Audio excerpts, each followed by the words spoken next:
everybody, welcome back to the Bird Show. I'm Dr. Crow and we have a very special episode planned for you today. I'm joined by a special guest, my daughter Emily. Hi Emily. Hi. Thanks for making it to the Bird Show. Thanks for having me. And let's not forget our two co-hosts. Today we have two Ameraucana chickens. We have Chipmunk returning again. And we also have Coyote here, who is not the Wheaten variety, but the more classic reddish, brownish color Ameraucana chicken. So we're here for a very important reason. Emily, would you like to share what yesterday was? My 15th birthday. Yesterday was Emily's 15th birthday, the big 1-5. And so, in honor of her birthday, we're going to do something a little bit different here at the Bird Show, and we're going to do our top 15 favorite birds.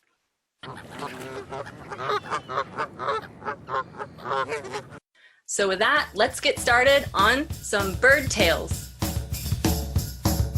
Bird tales. Coming in at number 15, we're going to talk about magpies. Magpies are members of the corvid family that's similar to ravens and crows. Magpies are known for having a really nice singing voice, and they're also very clever.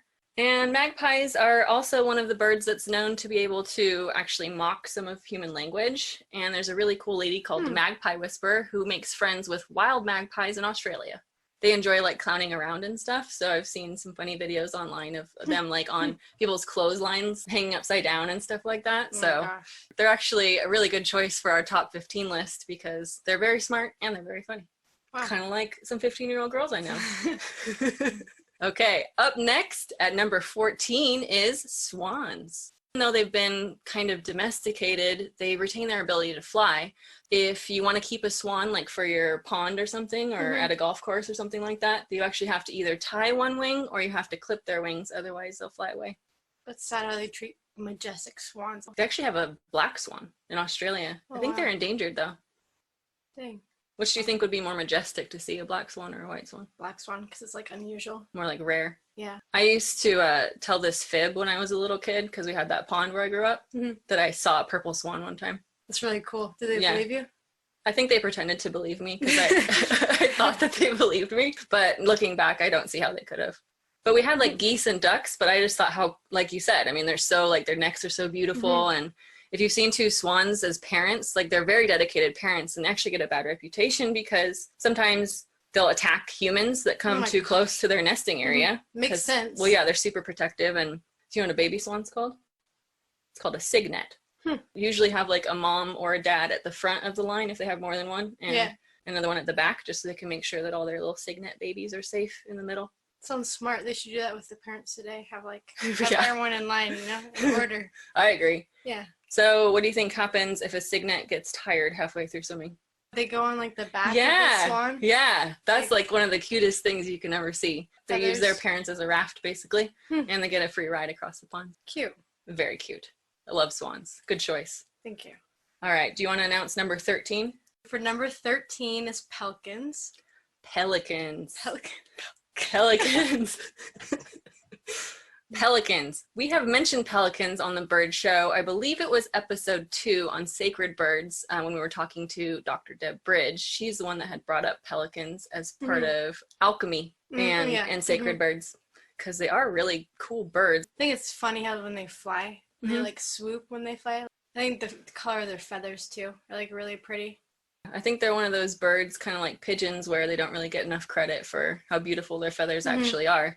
They look kind of like, I guess some people might think of it as like boring, but their like feathers are really pretty. I agree. I also like how when they tend to fly, I think they kind of fly like in a line, sort of following each other. And so it makes a really cool silhouette if you're at the beach and you see them fly across the tops of the waves. Keeping on the theme of the sea, at number 12, we have seagulls. So what do you like about seagulls? I think they're not like recognized enough, but I think seagulls are kind of funny and pretty at the same time. You make a really good point. I've actually heard them referred to as the pigeons of the sea. Oh, yeah. They tend to have a reputation for sort of pestering people. Yeah. I have a story like that about a seagull. So one time I was a kid, I was younger than you are now. We were all actually on Angel Island near San Francisco, and we did this like cool boat trip thing, and we were going to have this barbecue for lunch, and we had hot dogs and I saw a seagull steal a hot dog, super hot, straight off the barbecue, and then it swallowed it sideways, and you could actually see it go down both sides of its neck. That's why I think seagulls are kind of funny, because they're like unusual, but still a really cool bird. I think they're kind of a little bit protective too about their like territory, because I was at school one time and I saw like this eagle like just flying around. And we have like a bunch of seagulls at our school. We have like 20 of them.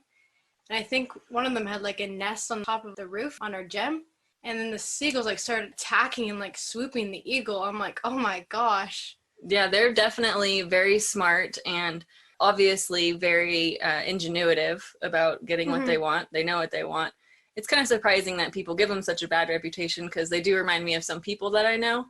And your story reminded me of another story from when I was in elementary school. And so it was like me and this other girl, and we were walking alone across the blacktop. This whole flock of seagulls aimed for us and pooped straight at us. And we thought that it was raining because we heard all the like splats around us, but it was a sunny day, and we're both like little kids looking at each other going, what is that? It was a miracle though. They didn't hit either of us. Dang. Yeah, we got really lucky that day because we were definitely aimed for. I'm pretty sure they're good at communicating as they fly along, because I'm like telling radio, hit this person. Yeah, like, hey, look, there's some kids on lunch duty. Let's do a duty. We got another shorebird you want to share with us who's coming up at number 11. Plovers. Plovers. I love plovers. Yes. It was actually what's called a snowy plover docent. Docent. A docent is someone who protects things. And so my job was, I had this vest with like all the cool pockets and stuff, you know, like the khaki vest. I would go out and I had like brochures and stuff, but I basically was kind of like the hall monitor for the beach to try to protect the shorebirds, because snowy plovers, although they've done a lot better in recent years, were super endangered at one point. I was lucky enough to go to school down in Santa Barbara, where they have one of the few reserves. So it's called Coal Oil Point Reserve. And while I was going to college down there, on my free time, I would not only get to enjoy the beach, but I also got to see the cutest baby snowy plovers. Yeah, they're like this big. Oh, they're like little cotton balls on legs, like these big old legs too. They are the cutest things. And when they run too. Oh my God. And they're fast too. They're very fast. And they're so cute, because when they get cold, they try to like get up under their mom, and it's just the little legs poking out. So it looks like she has like 8 legs or something. Okay, let's move on to number 10. Falcons. Why did you pick falcons today? Because in that whole family of falcons, there's like many different kinds, and there's some really, really pretty ones, like a Kestrel, I think that's how you pronounce it. Yeah, those are really pretty. And I also think that even though they are like making a living, trying to do like the cycle of life, I think that they're kind of majestic when they like swoop and like get fish or something. They are pretty graceful about it, and the Kestrel is one of my favorite falcons. And prettiest, I feel like. Do you remember what the Kestrel does in order to hunt? Oh yeah, it like hovers in the air, like watches its food, and then swoops all the way down and eats it. Yes, you're absolutely correct. Kestrels, they tend to hover about 10 to 20 meters in the air. So if you ever drive by a field and you see this little bird sort of doing this, and then all of a sudden diving down, chances are it might be a Kestrel. Nice. Yeah, so it's kind of a cool way to also identify them just based off their behavior, where you don't have to be close enough or even have binoculars to tell which bird it is that you're seeing. Nice. All right, let's move on to number 9. Number 9 is one of my favorites. Owls. Owls. Yes, my grandma loves owls, and actually I know quite a few people who love owls. I think my favorite one is the snowy owl, but I also think it's cool how they can turn their head like all the way around. I mean, it's kind of creepy, but it's kind of fascinating at the same time. Do you know what an owl pellet is? Yeah, it's like where they eat like their food, and then they like throw it all the way up, the bones and like the skin and all that stuff. Yeah, and it's like in a pellet shape. You know, like that. Yeah, they like barf it up basically. I have never seen one before, I don't think. Really? I've seen them behind our house a few times. Next time I see one, I'll bring it for you. Okay, thank you. So good, I can't wait. Looking forward to it. Yeah. Owls are really cool too, because in a lot of cultures, they actually symbolize a spiritual messenger. And sometimes it's considered to be a bad omen if you see an owl, but sometimes it's considered to be good luck if you see an owl. Yeah, it just depends on what culture and what story it is, I guess. If you kind of look at birds as giving us an indication of the health of our ecosystem, then they are like messengers, literally. Yeah, like a reminder. Yeah, that we have too many mice. Yeah. Yes, we do. Yes, we do. It's all the chicken feed. Okay, number 8 is one that you know much more about than I do. Mockingjays. Mockingjays. So these are not an actual bird, they're a fictional bird from The Hunger Games. And what is a mockingjay? So in the book, a mockingjay is like a mix between a blue jay and a mockingbird. It's kind of like the magpies, where they like sing stuff back to you. So if you do like a tune in the woods or something, the mockingjays would like sing it back to you. In the book, they were considered as messengers too, or like spies, because they can overhear the human conversation and then report it back. They're like messengers too, like the owls. Yeah. Yeah. So do they play sort of a prominent role in the Hunger Games story? They're kind of like a symbol, like a rebellion, because it's like a mix between a mockingbird and a blue jay. They are like the main character's symbol that she wore to like all of her games. Like on her crest? Yeah. There was multiple like times, like it could be used as like a signal. When she was in the games, she had her friend, and the signal was whistle once, and the mockingjays will repeat what I say and meet me here. If you don't hear my mockingjay whistle, then don't come looking for me. So would they actually just whistle and then the mockingjays would carry the message to the other person? Yeah, it would go through the forest. I like that. That kind of reminds me of like a messenger pigeon, but, you know, with mockingjays. Yeah. Yeah, that's really cool. See, you learn something every day here on the Bird Show. So coming in at number 7 is albatross. Albatrosses are so cool. Yes. So what do you know about albatrosses? That we should definitely reduce how much plastic we use. So you're probably thinking of the work of the artist Chris Jordan, who made that film about albatrosses called Albatross. Very good film. If you've not seen it, I recommend it, but bring tissues. Yeah. So what is happening with the albatrosses? Where they go back each year when they're doing mating season, they would like lay their nests and stuff, but there's so much trash, just like tires, bottle caps, toothbrushes, and random plastic stuff gets carried through the ocean to this island, and the albatrosses don't know if it's food or not, so they eat the plastic and stuff. Once the parents eat it, once the babies are born, then they would regurgitate all of that up and then give it to their kids. And so that's kind of the bad part too, because if their kids grow up, they're supposed to like actually leave the island, you know? I think the most emotional part is when they're like supposed to be going on a journey across the ocean to go adventure out into the world, but they can't leave because they're practically tied down with all the plastic in their stomach. Yeah, you're pretty woke for a 15-year-old, you know that? Yeah. Yeah. She knows. You. She's like, I know. Yeah. I mean, thanks to you though. I want to be able. I want to be. Okay. Yeah. I didn't even know about albatrosses. I didn't know about mockingjays. Oh yeah. 2 wins. Win-win. Win-win. Yeah. Albatrosses are very long-lived. I think Wisdom is the name of the oldest albatross on Earth, and I think she's close to 100 years old. 100. And so they're up there with parrots as one of those species where some of the albatrosses that are alive today were actually alive before plastic was even invented in the 1950s. Dang. Which is crazy to think about. If you've ever looked deeply into an albatross's eyes, I've had the privilege once or twice in my life. I think Wisdom is a good name for the oldest, because they have this like deep sort of soulful knowing that's in their eyes. Yeah. Like they've seen some stuff, and it makes some sense that they have seen stuff, because they're a bird that sometimes will not touch down on either the ground or on the water, even once in an entire year sometimes. Just hover.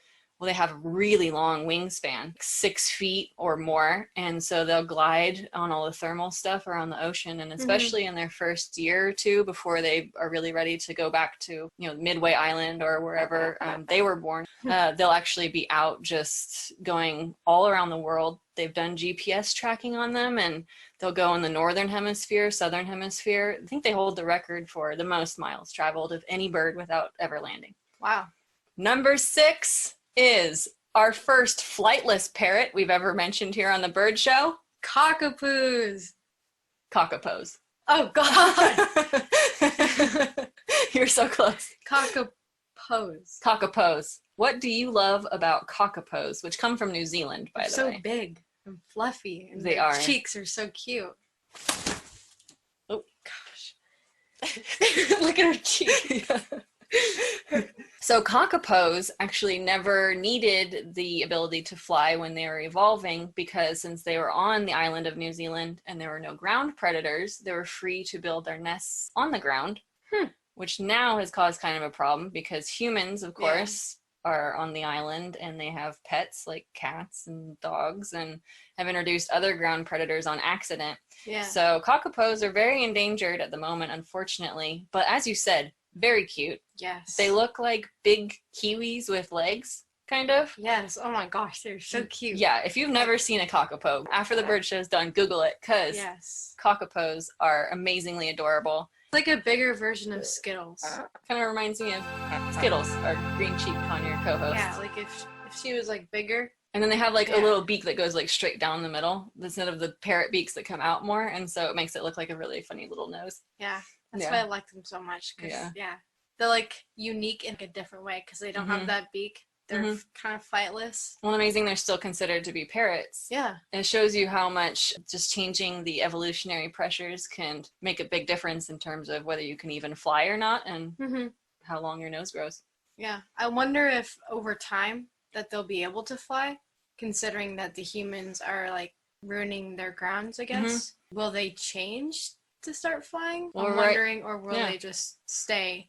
That's a really good question, and since you asked it, I'll try to answer, although no one can really know the future, right? Yes. But I think it really depends on how well our conservation efforts go, because if you want to have enough diversity in the population to have gene mutations to let you do something like that, you have to have enough individuals to begin with, to have enough genes to work with in the first place. So theoretically, I mean, it might take thousands or even millions of years, but if there's enough individuals to start off with, sure. Introducing some ground predators would mean that those that can even just like jump and roost higher at first would have an advantage. And from there, they might have an advantage to go higher and higher and eventually be able to fly. Or at least do something similar to flying squirrels, maybe. And glide or something. Close enough. Yeah. Better than nothing. Yeah. Right now, they're just running around the forest floor looking adorable, but very vulnerable. All right. Coming in at number 5. Are quails. Quails! Cute little quails. It's only the males that have the little thingy on the top that make you think of the quail outline. Reminds me of like back in like the medieval times, the queens and the kings who have like their like little plume on the top of their like headdress or whatever. Yeah. Yeah, they're very regal looking. Royalty. And really cute babies again. Yes. Like the plovers. Oh my god, a baby quail. And they're all like kind of speckly for camouflage. We have a few quails that live around here, and lucky enough to see them. Very lucky, yes. Very cute. They are adorable. They're the state bird of California, which is kind of cool.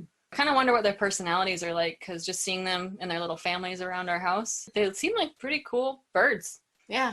I mean, they don't necessarily like us lurking around too much. Whenever we're out and we see them, we all and they're always kind of like, and they like scamper. Yeah, they scamper in the bush. Or sometimes if we're like too loud and we don't even see them first, then they all kind of go and they kind of fly. Yeah, I love quails. All right, coming in at number 4. Hummingbirds. Hummingbirds. Everyone loves hummingbirds, right? Yes, they're beautiful. They are beautiful.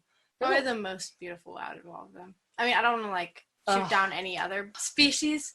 Don't listen, Coyote. No, you guys are beautiful too. But they're kind of like beautiful in a different way, you know. Well, plus they're tiny, so that's always cute. We've already established that. Tiny, amazing feathers, and they can go fly backwards and frontwards, and I'm pretty sure sideways. They can do everything all at once. I remember last year, in our backyard, when we had those hummingbirds, they're very territorial. Because you notice it's the males that are like fighting off each other because they want to just like protect their little flower patch, and they let the girls eat as much as they want. They're like, hey, I found these flowers for you. Sometimes you even hear them and you can't even see them. They're like super high-pitched sounds. Hummingbirds are really cool. Did you know that hummingbirds can hibernate? Yeah, don't they like sleep during the winter? Yeah. Their heart rate will decrease because right now, I mean, with their metabolism being so high and all the nectar that they need and stuff, their beats are like crazy number per minute. But in the winter, they'll kind of go into like this dormant state. The heartbeat will slow to like only a few times per minute. At least they can survive without needing food through the winter.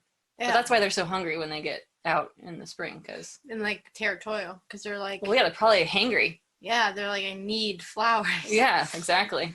They're pretty amazing creatures, especially because you add that on top of all the other cool stuff they do. Mm-hmm. Yeah. All right. Coming in hot at number 3. It's penguins. Penguins are amazing. There's Yes. tropical penguins. There's the Antarctic classic snow type of penguins. There's big penguins, small penguins, all kind of penguins. Yes. What kind of penguins do you want to talk about today? Antarctic. All right, the Antarctica kind. I think I like them because they're like cute, and then when they like waddle, they're like... They remind me of teenagers that have their pants pulled down too low. Penguins are really funny, but it's amazing how graceful they are as soon as they get under the water. Like they can almost fly underwater. Like a dolphin, like you said the other day. How Yeah, like, you see them kind of jumping out for air too. Like they're like our dolphin birds, you know? Yeah, it's kind of like a 2-for-1 because I really like dolphins and I like birds. Damn. Bam. Penguins. Penguins. I think in the documentary about penguins we watched, they said that they march like over 100 miles each way when they're doing nesting season, and they do the trade-off with the male and the female of who takes care of the eggs and the chicks. But meanwhile, they have to do this march that's 100 miles. Yeah. The baby penguins, in order to like go to the ocean and experience how it feels to like swim in the ocean without parents around, you know, the ice starts like forming up back together, and so they have to get across it as quick as they can. And so I thought it was interesting how it's like a test. There's those big seals that eat those penguins. The penguins have to cross it without like making too much movement. Pretty intimidating. Yeah, I don't know how some of them did that, but I know one of the penguins, the seal got like a hold of its leg, and so in order to stay alive, the penguin had to play dead, because then the seal would lose interest. That's the only way of survival if you get like caught. So I think it's kind of like a metaphor for life also. You have to like go through a test of high school and college, and then maybe even in your 30s and 40s and 50s. Next on the list at number 2, Flamingos. Flamingos. Flamingos are so cool. I love when they do the like dance in unison and stuff. That is like, so neat. Shuffle. Shuffle. Love flamingos, and their feathers, of course, are beautiful and pink. So, I mean, they've got that going for them. You were telling me the other day what makes their feathers pink too. They eat like those little shrimps. Yeah, they eat shrimp that's pink, and then changes. Does that mean when they're babies that they're white, not pink? Well, actually, I think they're more like a gray, like downy fluff kind of thing. But yeah, theoretically, and if you keep them like in captivity in a zoo or something, and you don't feed them some sort of supplement that has color in it, they'll be white. Interesting. Another interesting thing about flamingos is the water that they stand in protects them because it's actually really, really like acidic. I can't remember if it's really alkaline or really acidic, but it basically is like corrosive and hardly anything can even live in it because it's like toxic water basically, except for the krill. Yeah.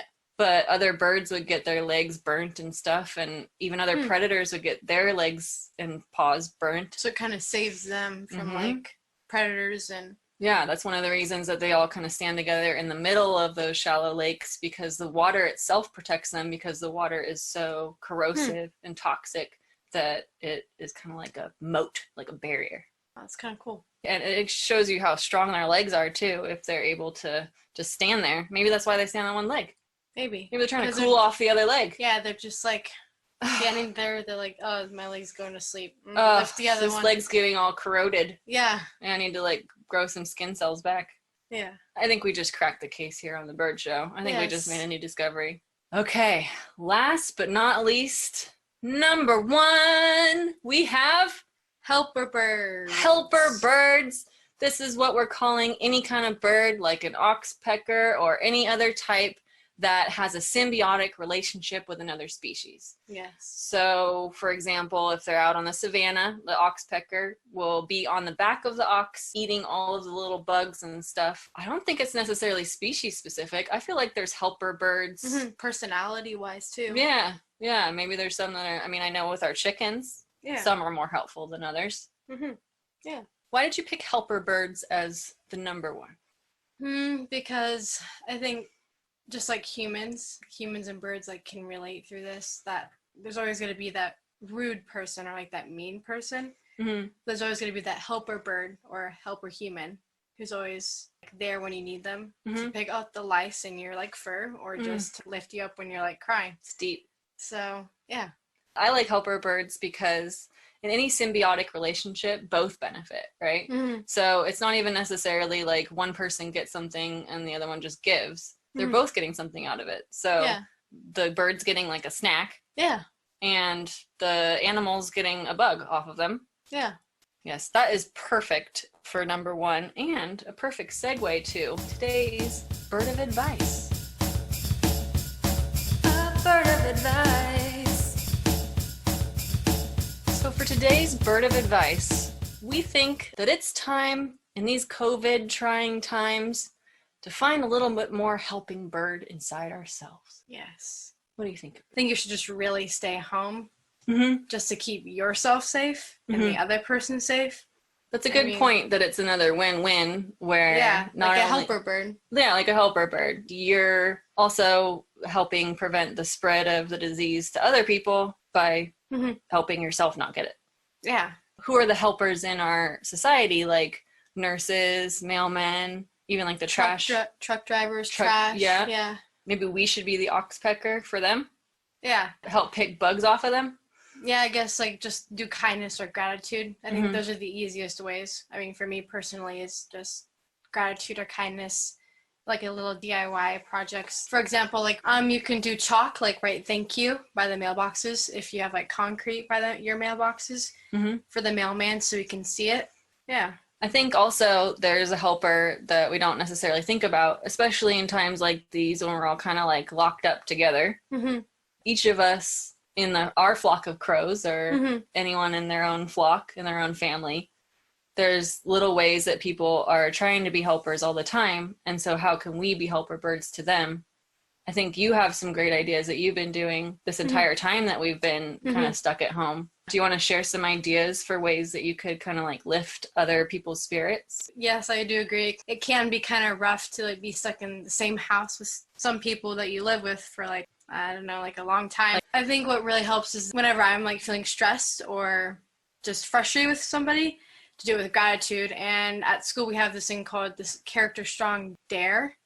For example, there's one where you can do like a little cool scavenger hunt where you can do like hints. For example, it will all like lead you to a spot where you can write like a nice little paragraph of why you appreciate this person and why you love them and thank them for what they do.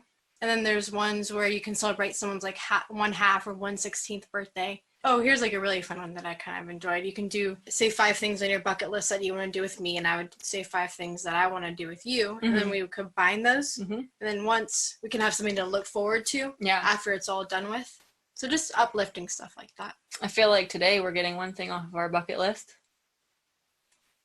I've actually never been on a podcast before. Emily, you have done such an amazing, excellent job. Thank you. Thank you so much for being here. Thank you for being an amazing helper bird. And thanks for getting the best top 15 bird list together that I can possibly think of. It was fantastic. Yes, that was a lot of fun. Thank you. Well, that's it for today's bird show. Thank you so much for being here. Thank you for celebrating Emily's 15th birthday with us with the top 15 birds. And if you don't have anything else going on, please join us next week for another Dr. Crow's Bird Show. Until then, try to find a way to have another flocking good time. Turns on the radio. When Dr. Crow turns on the radio. To Dr. Crow's Bird Show.